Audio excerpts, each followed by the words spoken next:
এই মুসলমান যুবকদের তারা ঈমান হারা করেছে একটা স্লোগানের মাধ্যমে, ধর্ম যার যার উৎসব সবার।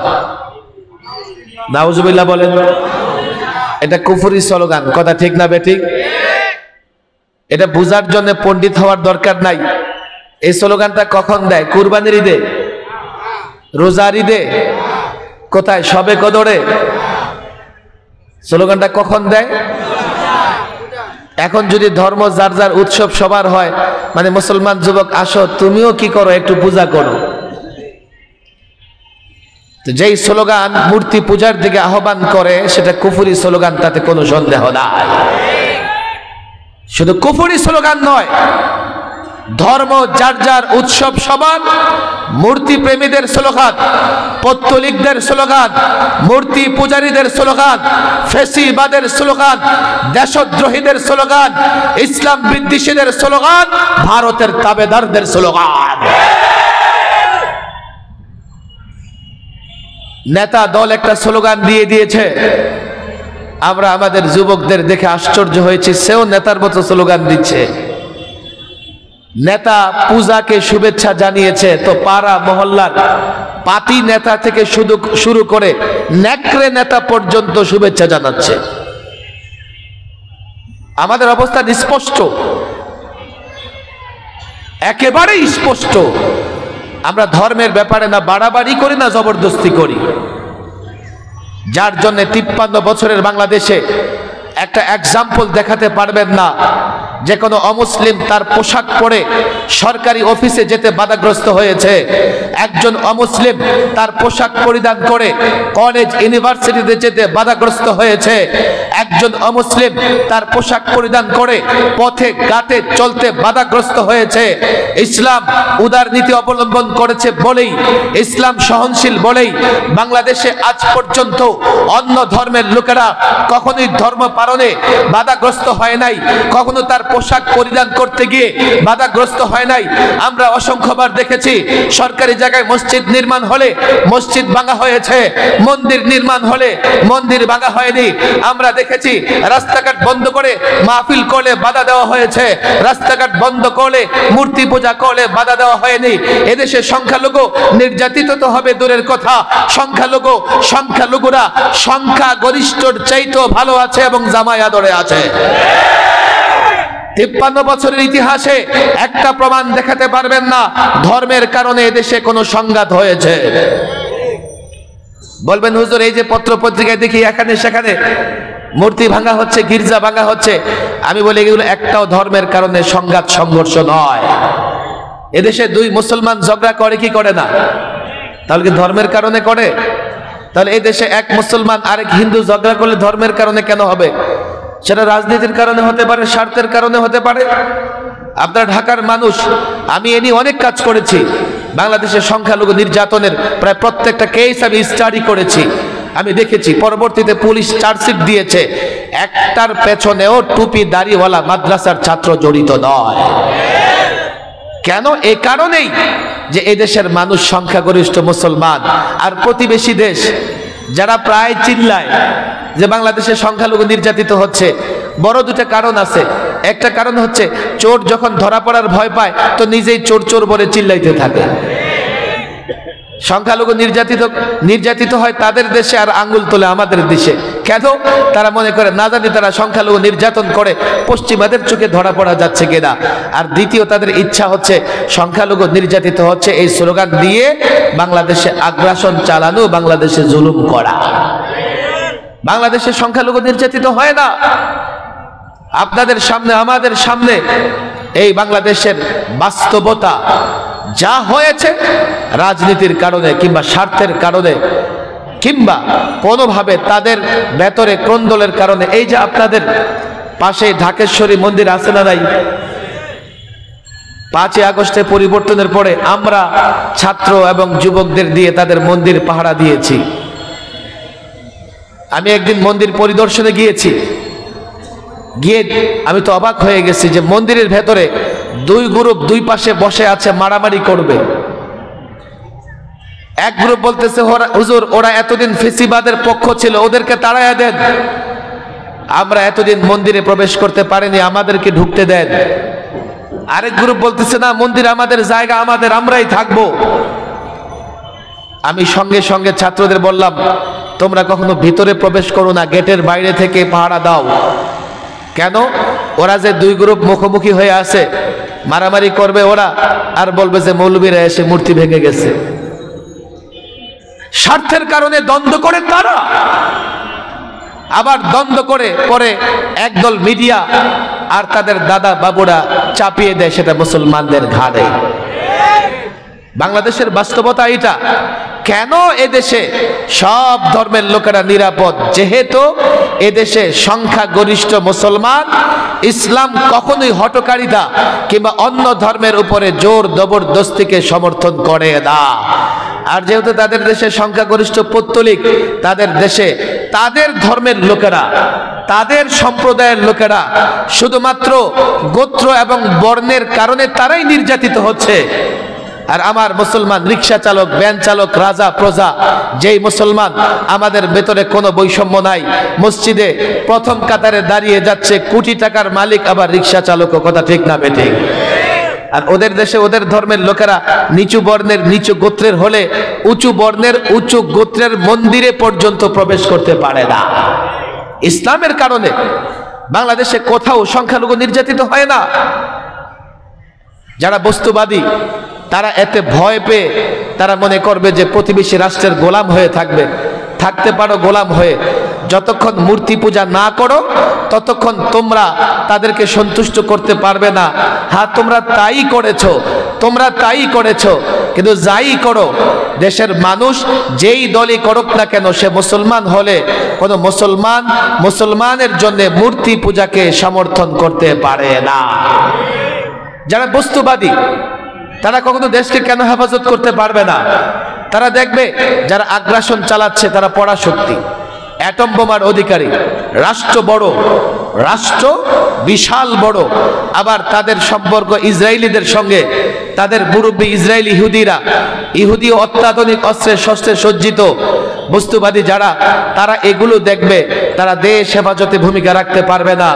যারা ঈমানবাদী, যারা আল্লাহর উপর ভরসা করে, তারা দেখবে আল্লাহ যদি চান তো আমাদের এই দুর্বলদের উপরে সাহায্য করে আমাদের বিজয়ী করতে পারবেন, কথা ঠিক না বেঠিক? হয়েছেও তাই। যোগে যোগে হাজারো প্রমাণ আছে।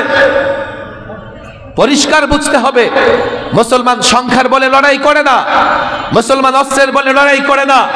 যখনই মুসলমান মনে করেছে সংখ্যার বলে লড়াই করবে, মুসলমান বিজয়ী হতে পারেনি। এর আজ পর্যন্ত ১৫০০ বছর ধরে মুসলমান যখন আল্লাহর উপর ভরসা করেছে বিজয়ী হয়েছে। যতদিন মুসলমান আল্লাহর উপর ভরসা করে লড়াই করেছে, এই মুসলমানদের মোকাবেলায় কোনো শক্তি টিকে থাকতে পারে নাই। আপনারা বলবেন হুজুর এগুলো তো ইতিহাস। আমি বাস্তবতার কথা বলি। এই ১.৫ বছর আগে আফগানিদের আল্লাহ বিজয়ী করেছেন, তালেবানদের আল্লাহ বিজয়ী করেছেন। ২০টা বৎসর আফগানিস্তানে এমন কোনো বোমা নাই যে আমেরিকা ফেলে নাই, মারে নাই। পাথরের পাহাড়ের উপরে বোমা মেরেছে, এই বোমা পাথরের পাহাড়ের নিচে গিয়ে পুরো পাহাড়টাকে আকাশের উপর করে ফেলেছে। এরপরে আপনি দেখেন সিরিয়াতে ৮ পরাশক্তি মিলে সিরিয়াকে শুধুমাত্র ক্ষত বিক্ষত নয়, এই মাটিকে রক্তে, মুসলমানদের রক্তে রঞ্জিত করে ফেলেছে। শেষ পর্যন্ত আফগানি মুসলমানদের বিজয়ী হয়েছে, সিরিয়াতেও ইসলামপন্থীদের বিজয় হয়েছে। যারা ঈমানবাদী তারা মনে করে আল্লাহ চাইলে আমি বিজয়ী হব, তারা আল্লাহর উপর ভরসা রাখে। আর আল্লাহর উপর যারা ভরসা রাখে তারা কোনোদিন পরাজিত হয় না। বলবেন শহীদ হয়, শহীদ মুসলমানদের জন্য কোনো পরাজয় নয়, এটা তো সৌভাগ্যের সোপান, সৌভাগ্যের চাপিকাঠি। এজন্য আমি বলি ঈমানের ভিত্তিতে তারাই ঐক্যবদ্ধ হবে যারা ঈমানবাদী। বস্তুবাদীরা কখনো ঈমানের ভিত্তিতে ঐক্যবদ্ধ হতে পারবে না। যদি ঈমান ইমানের ভিত্তিতে আমরা ঐক্যবদ্ধ হতে পারি।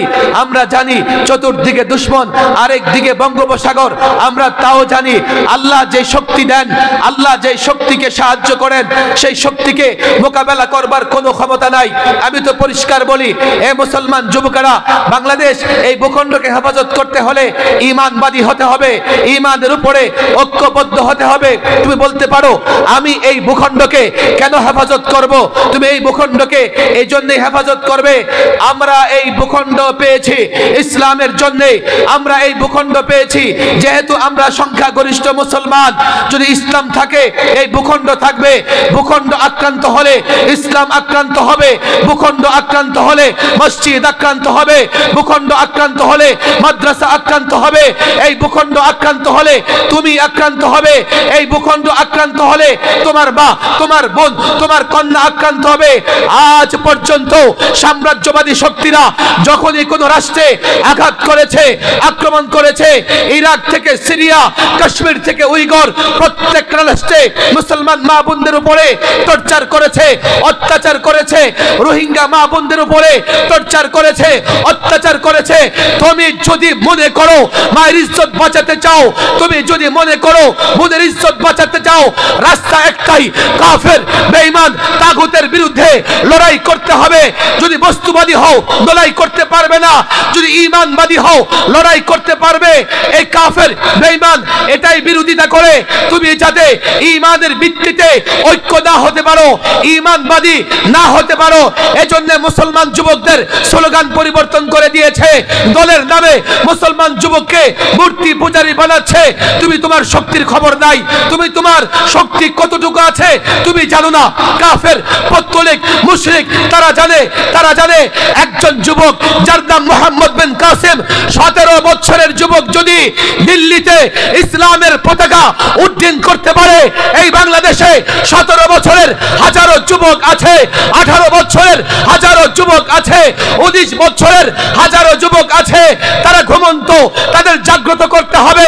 আমরা যদি এই যুবকদের জাগ্রত করতে পারি, তারা যদি মোহাম্মদ বিন কাসেমের চেতনায় উদ্বুদ্ধ হয়, আল্লাহর কসম করে বলি, ভারত যদি বাংলাদেশে আগ্রাসন চালায়, আমরা এতটা প্রতিরোধ যুদ্ধে ঝাঁপিয়ে পড়ব, আমাদের মোকাবেলায় ভারত টুকরা টুকরা হয়ে যাবে।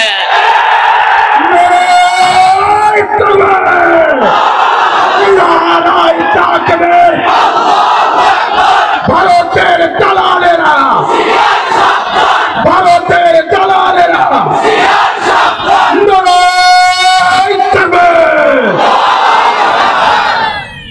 আমি আমার সাধারণ মুসলমানদের বলি, এত রং ডং মনে করবেন না। আপনারা যেভাবে ঘুমন্ত আছেন, ঈমান দেশ কোনোটাকে হেফাজত করতে পারবেন না। বলবেন হুজুর তারা কেন আগ্রাসন চালাবে? ইতিহাস দেখো, হায়দ্রাবাদ একটা মুসলিম রাষ্ট্র, এক রাতে আগ্রাসন চালিয়ে তারা হায়দ্রাবাদ দখল করে নিয়ে গেছে। কাশ্মীর একটা স্বাধীন রাষ্ট্র, 70 বৎসর যাবৎ কাশ্মীরিদের উপর টর্চার করতেছে, হাজারো মা বোনের ইজ্জত সম্ভ্রম তারা নষ্ট করেছে। সর্বশেষ স্বায়ত্ত শাসন বাতিল করে সেখানে সেনা শাসন চালু করেছে। এখন কাশ্মীরে ইসলামিক কিন্ডার গার্ডেন পর্যন্ত নাই, মাদ্রাসা তো দূরের কথা, কিন্ডার গার্ডেন পর্যন্ত নাই। তাদের হাতে আমরা নিরাপদ নই, বারবার তা প্রমাণিত হয়েছে। গত 16ই ডিসেম্বর বাংলাদেশের বিজয় দিবস, অথচ প্রতিবেশী রাষ্ট্রের সর্বোচ্চ ব্যক্তিটা বক্তৃতা দিয়েছে এটা নাকি তাদের বিজয়। তো বাংলাদেশের বিজয় যদি তাদের সোলজারদের, তাদের দেশের, তাদের বিজয় হয়, তো বাংলাদেশের অস্তিত্ব কোথায়? এর মানে হচ্ছে ওরা এখনো বাংলাদেশের অস্তিত্বকেই স্বীকার করে না, বাংলাদেশের অস্তিত্বকে স্বীকার করে না। দিল্লিতে শুনেছি ডিটেনশন ক্যাম্প তৈরি করেছে, ডিটেনশন ক্যাম্প তৈরি করেছে, বাংলাদেশিদের আটকে রাখবে সেখানে, যদিও বলে যে অবৈধ বাংলাদেশি, অথচ এই বাংলাদেশেও অনেক অবৈধ ভারতীয় আছে। আমরা ডিটেনশন ক্যাম্প তৈরি করে তাদের আটকে রাখার পরিকল্পনা করছি না। তারা এনআরসি নাগরিকত্বের আইন করে হাজারো বাংলাদেশি মুসলমানদেরকে দীর্ঘদিন ধরে সেখানে বসবাস করতেছে তাদেরকে অবৈধ করে দিয়েছে। আর হুমকি ধুমকি তো দিচ্ছেই। তাদের মিডিয়া, তাদের রাজনৈতিক দলের নেতারা বাংলাদেশকে নাকি গলা টিপে হত্যা করে ফেলবে। বাংলাদেশ ঢাকা থেকে বের হয়ে চট্টগ্রাম যাবেন তো ফেনী বরাবর এই অংশটা একটু সরু চিকন, একদিকে ভারতের বর্ডার, ইন্ডিয়ার বর্ডার, আবার আরেক দিকে একটা সমুদ্র সীমা খুব কাছাকাছি। এই জায়গাটা দেখায় বলে কি যে বাংলাদেশ গলা টিপে হত্যা করবে। আমার সঙ্গে তাদের এক জাতীয় মিডিয়া পক্ষ থেকে সাংবাদিক এসছে, বলে হুজুর ঢাকাতে জায়গায় জায়গায় দেখতেছি বয়কট ইন্ডিয়া, বয়কট ইন্ডিয়া। আপনারা ইন্ডিয়াকে কেন বয়কট করবেন? আপনারা ইন্ডিয়ার বিরুদ্ধে কেন লড়াই করবেন? আপনারা কি ইন্ডিয়ার বিরুদ্ধে লড়াই করবেন? আমি বললাম না, আমি ইন্ডিয়ার বিরুদ্ধে লড়াই করব কেন, ইন্ডিয়া তো আমাদের। বলে তাহলে কি হিন্দুদের বিরুদ্ধে লড়াই করবেন? আমি বলি না, আমি তো ওদের সামনে ইসলামের সৌন্দর্য তুলে ধরে ওদেরকে চির শান্তির দিকে আহ্বান জানাবো। তো বলে তাহলে আপনারা কি করবেন? আমি বললাম আমরা উগ্র হিন্দুত্ববাদ এবং জঙ্গি সন্ত্রাসীদের বিরুদ্ধে লড়াই করব। ভারত আমাদের। 47-এ ভারত স্বাধীন হয়েছে আমাদের রক্তের উপরে। মোদির অফিস থেকে দূরে নয় দিল্লি গেট। এই দিল্লি গেট নির্মাণ করেছে তারা। দিল্লি গেট নির্মাণ করে সেখানে 93,000 প্লাস এমন নাম আছে যারা ভারতের স্বাধীনতা যুদ্ধে অংশগ্রহণ করেছে। 93,000 নাম আপনি পড়ে দেখেন, 2-4 জনের নাম পড়ার পরে একটা অমুসলিম পাবেন, সেখানেও কমপক্ষে 2-3 ভাগের 2 ভাগ মুসলমানদের নাম। আমরা ভারতকে স্বাধীন করেছি। আর তারা কি করেছে মুরব্বীরা বলতে পারবে, ইংরেজ থেকে জমিদারি এনে জায়গির এনে মুসলমানদের উপরে, সাধারণ ভারতীয়দের উপরে জুলুম করেছে। 20,000 আলেম ফাঁসিতে ঝুলেছে। আমরা ভারত স্বাধীন করেছি, ভারত আমাদের। এখন তাদের চেহারা কালো হয়ে গেছে। আমরা ভারত ধ্বংস করব কেন? ভারত আমাদের। বলবে যে মনে মনে হয়তোবা বলতেছে কি করে ভারত শাসন করবেন। আমি তার মনের কথা উঠায়ে উত্তর দিয়ে দিছি, কি করে শাসন করব। মোগলরা 400 বৎসর শাসন করেছে, 10 ভাগও আমরা ছিলাম না। মোগল সম্রাটদের নাম আপনারা জানেন। তখন ভারতে কয় ভাগ মুসলমান ছিল, অথচ গোটা ভারত, বাংলাদেশ, পাকিস্তান শুধুমাত্র মোগলরাই 400 ইয়ার্স, 400 বছর শাসন করেছে। আজকে তোমরা কি মনে করো মুসলমানদের শেষ করে দেবে? আজকে তোমরা কি মনে করো বাংলাদেশকে শেষ করে দেবে? আল্লামা মুফতি আমিন রহিমাহুল্লাহ বলতেন, বাংলাদেশ আগ্রাসন চালালে ভারতের জন্য ক্যান্সার হয়ে যাবে। ক্যান্সার, ক্যান্সার যেমন গোটা দেহে ছড়ায়া পড়ে ক্যান্সারের জীবাণু, এই বাংলাদেশের মুজাহিদ বাহিনী ভারতের প্রত্যেকটা কোনায় কোনায় পৌঁছে যাবে। অস্তিত্ব থাকবে না তাদের। আজকে ঢাকাকে অস্থির করো, আজকে ঢাকার বিরুদ্ধে ষড়যন্ত্র করো, আজকে ঢাকার বিরুদ্ধে প্রপাগান্ডা চালাও। আমি তো বলি ঈমানবাদীরা যদি ঐক্যবদ্ধ হতে পারে, ঈমানের ভিত্তিতে যদি মাদ্রাসার ছাত্রদের বলি পড়াশোনা করেছো, প্রত্যেকটা যুবকের ঈমানের ভিত্তিতে তোমার সঙ্গে ঐক্য তৈরি করো। আজকে এই যুবকদের যদি ঈমানের ভিত্তিতে ঐক্যবদ্ধ করা যায়, আল্লাহর কসম এক একটা মুসলমানের বাচ্চা অ্যাটম বোমার চাইতে পাওয়ারফুল। তোমরা ঢাকা বাংলাদেশকে অবরুদ্ধ করবে, বাংলাদেশকে ধ্বংস করবে। আল্লাহর কসম এই বাংলাদেশিরা যদি ঈমানের ভিত্তিতে ঐক্যবদ্ধ হয়, ঢাকায় নয় দিল্লিতে ইসলামের পতাকা উড়বে। দিল্লিতে ইসলামের পতাকা উড়বে। তোমরা দিল্লিকেও ইসলামের পতাকা থেকে দূরে রাখতে পারবে না। এই জন্য এই 50 বছর পূর্তি উপলক্ষে আমি এই ফয়জুল উলুম মাদ্রাসার ফজলা ফারেগিনদের বলবো, দেশে পরিবর্তন হয়ে একটা অবস্থা এমন হয়েছে, এখন আমরা চাইলে ঠান্ডা মাথায় ধীরস্থির ভাবে প্রত্যেকটা যুবকের কাছে তার আমানত, তার ইসলামটা পৌঁছে দিতে পারি। একটা সময় মানুষ ইসলামে শান্তি দেখে ইসলামে প্রবেশ করেছে, ইসলাম ছাড়া কোথাও শান্তি ছিল না। আজকে যুবকেরা ইসলামে প্রবেশ করে শান্তি খুঁজে পায় না। কেন শান্তি খুঁজে পায় না?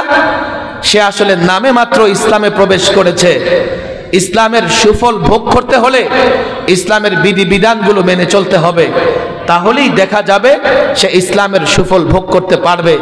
আজকে শয়তানের ধোকায় পড়ে এই যুব সমাজ বিভ্রান্ত হয়ে যাচ্ছে। আমি মনে করি প্রত্যেকটা মাদ্রাসার ছাত্র, প্রত্যেকটা আলেমকে শুধু মুদাররিস নয়, দায়ী হতে হবে, মুবাল্লিগ হতে হবে। প্রত্যেকটা ঘরে, প্রত্যেকটা যুবক, প্রত্যেকটা ছাত্রের কাছে ইসলামের সাম্যের বার্তা, ইসলামের ইনসাফের বার্তা, ইসলামের ন্যায়ের বার্তা, ইসলাম সুষম অর্থ ব্যবস্থার ধর্ম, ইসলাম ন্যায় বিচারের ধর্ম, ইসলাম সুন্দর সামাজিক ব্যবস্থার ধর্ম, ইসলাম মানবতা বোধের ধর্ম, ইসলাম মানবাধিকারের ধর্ম, ইসলাম বিজয়ের ধর্ম, ইসলাম শান্তির ধর্ম। যতটুকু ইসলাম তুমি মানবে ততটুকুই তুমি শান্তিতে থাকতে পারবে। এইভাবে যদি আমরা যুবকদেরকে ইসলামের পথে নিয়ে আসতে পারি, আলহামদুলিল্লাহ, আলহামদুলিল্লাহ, আমরা এতটা শক্তিশালী হব। রাষ্ট্র ক্ষুদ্র হতে পারে, কিন্তু পৃথিবীর কোন বেঈমান কাফের রাষ্ট্র আমাদের উপর আক্রমণ করে পার পাবে না ইনশাআল্লাহ।